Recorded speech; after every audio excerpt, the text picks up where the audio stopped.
So it's great to see you all, to hear you all, to feel you all. Welcome to today's 30 minutes of, I want to call this something different. It's a mental toughness forum that's not going to change ever. But I had such a great email from somebody who sent me his thoughts after yesterday's conversation that we had. And he said, Yanni, don't you worry about, is it 1 week? Is it 2 weeks? Is it 3 weeks? I see Tasha's looking at the light here. That's better. I'm just lighting up so that I don't need my binoculars to read on the paper all the things I've got to remember. But he said, you've got to understand, this is like daily bread. And daily bread means daily bread. Bread for our soul, bread for our spirit.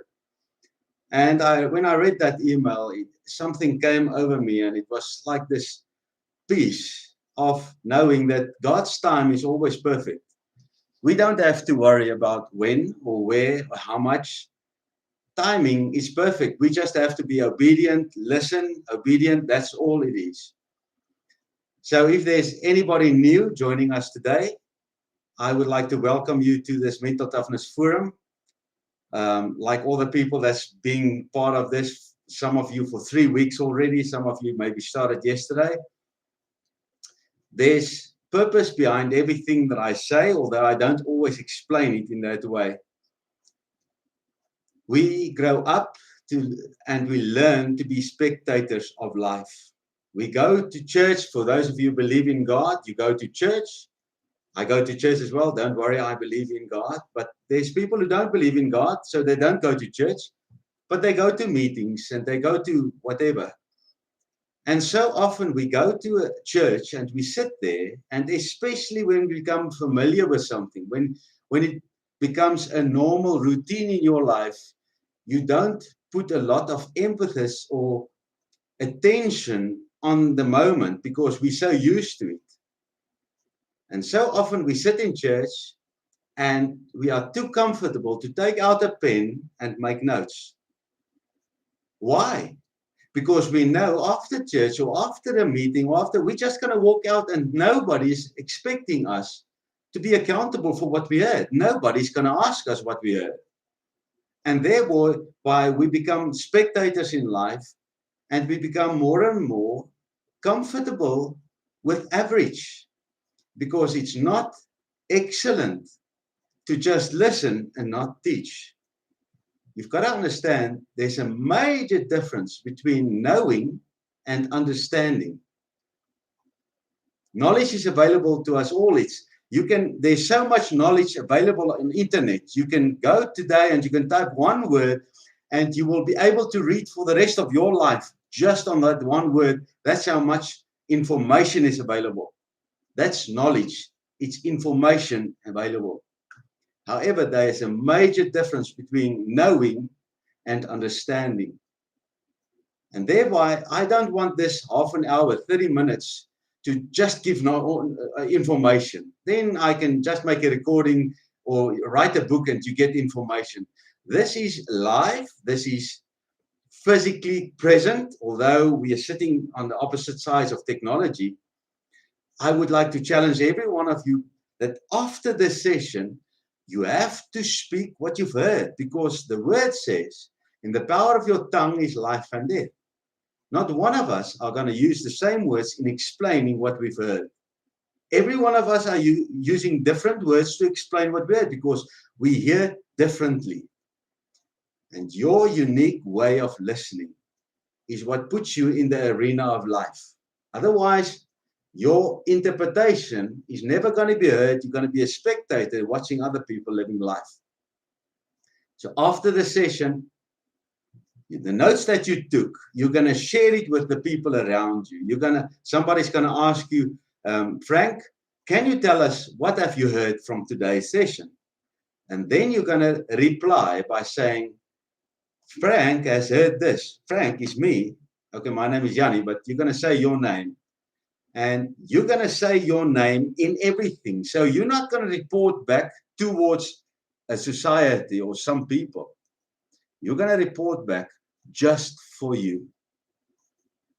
Trust me, it makes a major, major difference when you put your name into something this morning. I challenged everybody yesterday. If you read the word, the fathers must put their names, not in Psalm 23, where David writes in the first person, which is great. He says, I am protected. If I do this. But if you put your name in there and you hear your name, something happens. And especially your children will look up to you and say, wow, my dad is willing to put his name in here. And that's my challenge. So have a notebook, take notes. You're going to share what you've heard afterwards. That's the most important part of this session, is sharing what you've heard. So I want to give some feedback. And number one, I want to say thank you for the people who send me emails and for all the ideas and the themes for yesterday's session. And again, I ask you, if something comes to your mind about the title for today's session, after I'm finished with today's session, come up with a title. And if it just hits you in the heart, and it's short, it can't be long, unfortunately, because we've got to put it on YouTube. You will see I put some of your titles in the message of yesterday, because I got amazing response of people sending me, this is what we felt, this is what it means. So thank you for those people, and thank you especially for that person who sent me the email of daily bread. Yanni, don't worry about this. Doesn't matter how long this will go on. To me and my family, this is like daily bread. Please don't stop. Thank you for that. Graham Pepler, I think you're part of the English group. You said something significant in your email yesterday. You said, Yanni, it doesn't matter whether you're part of a group or a family or alone or just two.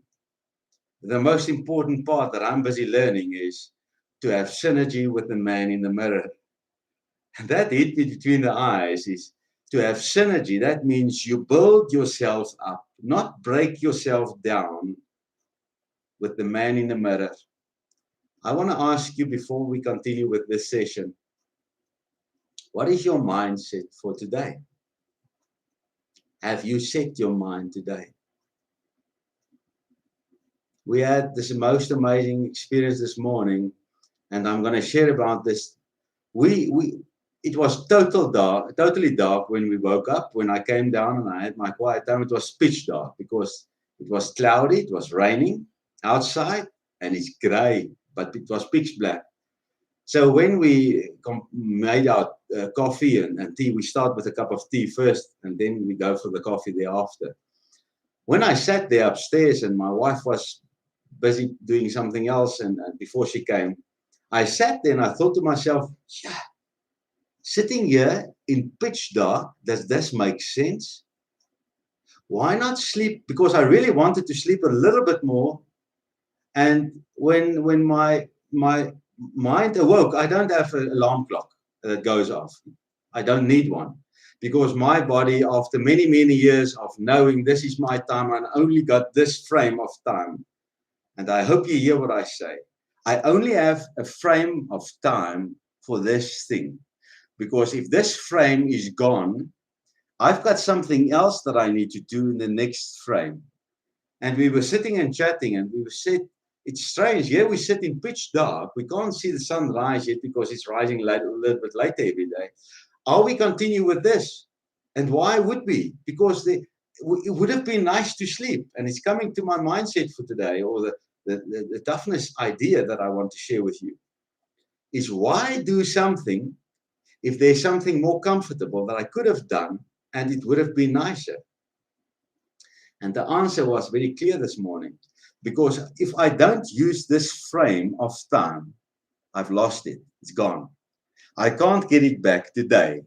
Yes, I can look forward to tomorrow's. My question, how many of you have got this time frame where you know, this is my chair that I'm going to sit in. I've got this blanket around me. I'm opening a window so that the cool wind from outside can come in, or whatever. My daughter, every morning she asks, are we really going to open these windows this morning?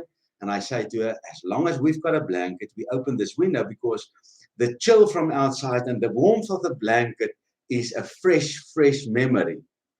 Imagine we close the window. and sit under the blanket and don't feel the chill. I rob myself from the moment because the moment is richer because of the contrast of the severity of what I experience. The less severe you experience life, the more average your life will be. And I hope you remember what I say. The less severe your experiences of life, the more average life you will have. And like I said in previous session, it's amazing that average people do not know what it means to be excellent because they never were. Because if you've gone to excellence, you will never want to go back to being average because average is so in the flow of lukewarmness, of there's no real taste there. It's dull. That's average. And the one young boy wrote to me and he said, yeah, Jannie, waking up at 5 o'clock, I set my alarm, but I just couldn't get up. And I said to him, don't take too big a jump in the beginning because it will be too far for you to reach.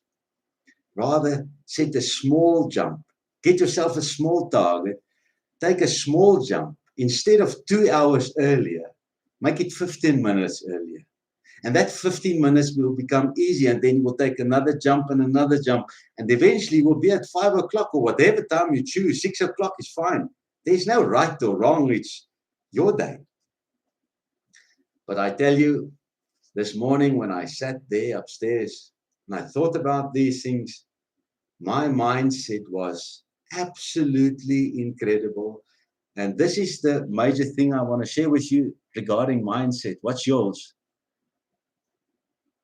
Mine for this morning was, I said my personal confession. My wife actually asked me afterwards, Jannie, can I ask you another question? Who are you? Because she wanted to tell me what I asked her to tell me yesterday. And when she asked me the second time, who are you? I said to her, I'm somebody that's full of surprises every day. You've got no idea what's coming next because I will surprise you. I was just thinking in the moment. It's not part of my personal confession every day, but I decided to say that. And she said to me, can I add something to that? And she said to me, you hear things that has not been explained yet. You understand things that has not been seen yet because God's blessing is upon you. And I stood there and I said to her, I take that. Thank you so much, my darling. And then I said to her, and you know what? I am the most fortunate man to be married to a virtuous, gracious, intelligent, spectacular woman. And that's you. Now, I share this. It's a personal thing that happened this morning. And I trust that you understand the power of synergy. It's going through your ceiling. Just go through your normal, your what's possible. It takes you through the ceiling. Yesterday, I asked you this question. If you can give advice to the Israelites, story in the Bible, and I'm going to make it short today, would you tell them to take on the desert, or would you take them to go back to Egypt? Would you tell them to go back to Egypt? So that's the option. Israelites, here's my voice. I'm shouting to you. Go back to Egypt. It's the comfort. It's the slavery. You know everything. You got your routines. Go back to Egypt. Because the desert, 40 years of suffering. Or would you say, forget about Egypt. Take on the desert. The adventure will never end. Obvious, the answer to me is take on the desert. Go for the adventure. I want to ask you, before I ask you, I'm going to tell you a story. Because I so often questioned God. When my parents got divorced, and my house was a nightmare of battles every day, where we lived as a family past each other, not even close to each other. We just barely noticed each other. My life was really not in a good place. I was okay. I knew what I had, but I never knew what I could have had. So I prayed to God, and my prayer was always in my head. I said, God, will you please bring back my dad? Will you please save my family and let us be normal again? And I never felt like God heard me because my dad didn't come back. My mother today, she's 82 years old. She's a gem. She's totally healed from her addiction to alcohol, which was her way of escaping that in that stage. Every morning, 6 o'clock, she will send me a joke with or something. She's 82 and she still teaches at school. She's amazing. But I can remember praying and not hearing God's voice, not finding my answer. And I was thinking, I'm not worthy. God doesn't hear me. So I'm going to tell you the story. And for the children that listen clearly. A man sits in a park, and on the floor or whatever ground, he sees this cocoon, but the cocoon is moving. And he's interested, and he picks up the cocoon, and he holds it in his hand, and he looks at this cocoon, and he sees, but it looks like a butterfly in there trying to emerge, because in there you can see through the say, you can see barely see through a cocoon, but you can see there's movement in there, and you can see it's a butterfly. So he saw it looks like a butterfly, but the movements were slow and crampy and very, very confined, almost like lockdown. And he looked at that cocoon and he thought to himself, wow, what a struggle. I hope this butterfly doesn't die in here before he emerges, because I want to see what it looks like when it emerges. And after a while, the butterfly stopped moving because it had to take a rest. And this man thought, oh, I just hope it doesn't die. But then the butterfly started moving again, and suddenly a small hole appears. And through that hole, the eyelash shoots through, and the man looks very slowly in definition, in detail, and he sees this is a butterfly. And he's very excited. But after a while, it lies still again. And he thought, this butterfly is surely going to die. But I've got a pocket knife with small little scissors. Let me take the struggle away from this butterfly. Let me save it. And slowly he puts the scissors in this little hole and he cuts open this cocoon without hurting the butterfly. It does an incredibly great job. So as he opens this cocoon, in his hand sits this fat little butterfly with two small wrinkled wings, unable to fly because it's too fat and the wings are not properly formed. And the man looks at this butterfly and is disgusted because it's actually ugly. And he says, Hara, what a disappointment. I thought you're a butterfly. Now you're a fat nothing. Next to him stands a woman. She says, sir, I saw what you did. And he looked at her and he says, what do you mean? She said, don't you know that that cocoon was made perfectly strong enough so that the battle, the struggle that the butterfly would have had in that cocoon would have pushed its body fluids into its wings through time, and eventually, when it would have emerged, it would have been thin enough, slim enough, and the wings would have been strong enough so that when it emerged, it could have fly. It could fly. But because you took away its struggle, you robbed it from its freedom. And as I read that story, it hit me like a nail between my head. It says, but that's what happened when I prayed to God. I prayed to God to bring back my dad, to bring back the comfort of my home that wasn't working in any case, of my normal, which was absolutely abnormal. I prayed to God to bring back the comfort. and to take away my struggle, because it was a severe struggle for many years.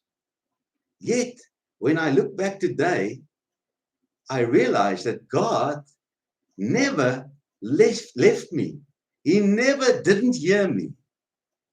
However, his love for me was bigger than my anger towards him or my disappointment towards him, because he knew what he had in mind for me. Imagine my life became comfortable again when I was young. Do you think I would be sitting here today chatting to you, sharing with you the principles that I've learned through my struggles? You've got to understand, faith doesn't develop in comfort. Faith only develops in struggle. So if you have a struggle and you pray to God to take it away, it doesn't matter what struggle. You can sit in a family or a marriage that's a total disruption.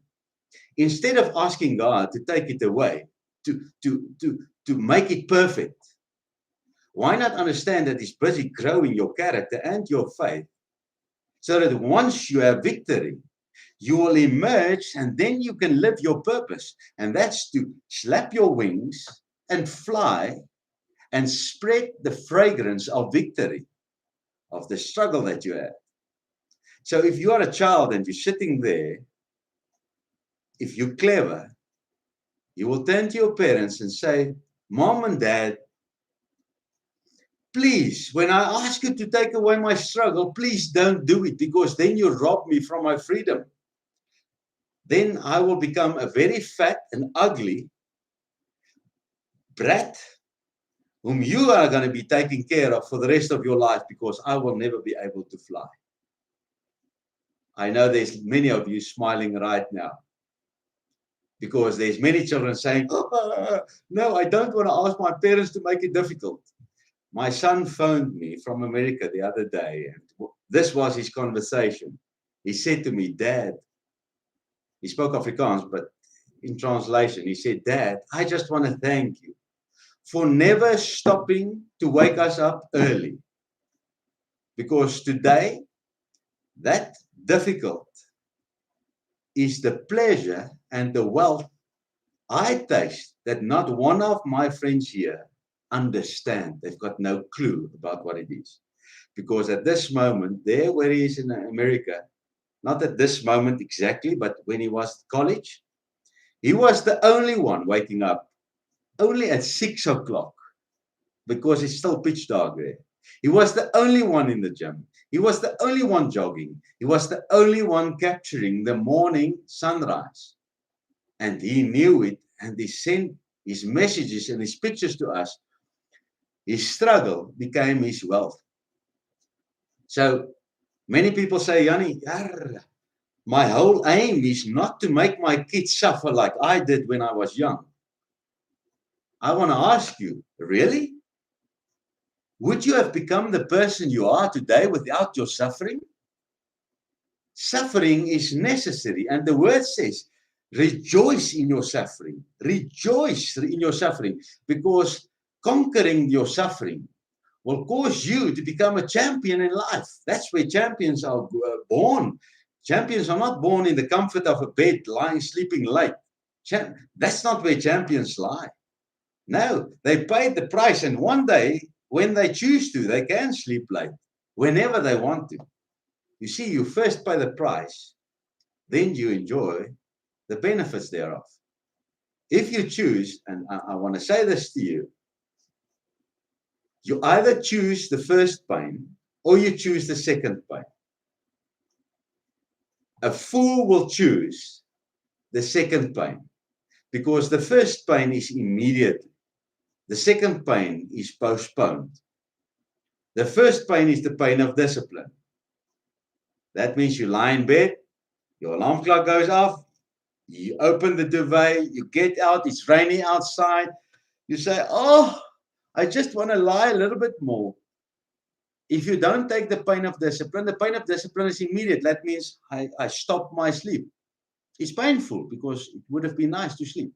If you don't take the pain of discipline, you just chose the second pain.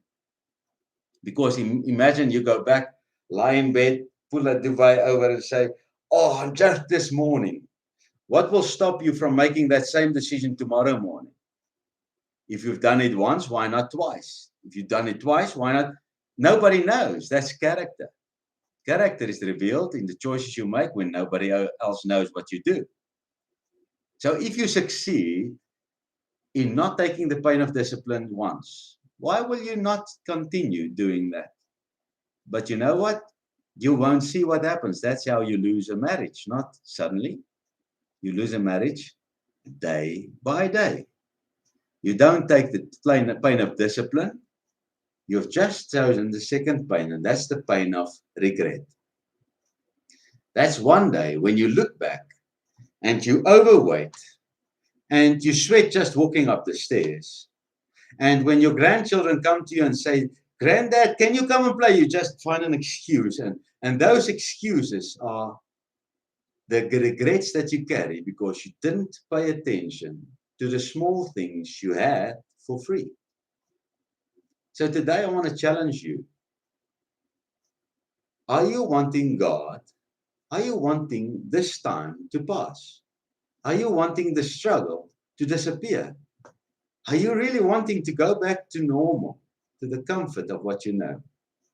Or are you willing to embrace the opportunity and say, hey, if he only wakes up 5 o'clock every morning and he looks wide awake when he speaks to us and it seems like he's enjoying it, am I not perhaps missing out on something that I don't know? What if you change your routines? What if you challenge yourself and say, instead of hating every moment of my struggle, let me embrace the struggle and get through it, emerge and experience the freedom of being a champion. You see, nobody will ever fly without breaking the cocoon. If the cocoon is cut open, you will be a fat brat, sponging and sucking your parents empty. And eventually they will bring you to me and say, Yanni, please help us. How do we get rid of this child where he can go on his own? And I will say, this child will not get rid of his butter that is being given to him every day. My son and my daughter play tennis close. So they got their bicycles and they rode there, and Victor eventually jogged there because I said to him, if you want to become more fit, leave your bicycle, start jogging. So he left his bicycle, he started jogging. So sometimes it starts raining. And every child with a tennis, you don't play in the rain. So when it starts raining, all the kids are waiting for their parents to come to pick them up. And first time it happened, we just sat here, me and Tash, and we said, we're wondering how long they're going to wait. And eventually it became dark, and eventually they came home, wet. And I asked him, so how was it running in the rain? And they said, Dad, are you not going to come and pick us up? And I said, what? And rob you from this feeling of excitement of running or riding your bicycle through the rain, come home cold and go into a hot shower and have that memory forever? By going and picking you up with the car and you're sitting there and you've got no idea what you're missing out on? Not in your life. So I've got one rule for you that's parents. Never do for a child what he can do for himself, because in doing that, you rob him from the experience of life. For those children of you that are listening today, my challenge to you is beg your parents not to cut open your cocoon, but to make it so difficult that you're so mad at them sometimes. But one day you'll look back and say, wow, those are the memories I carry of my parents who loved me more than I could be angry at them.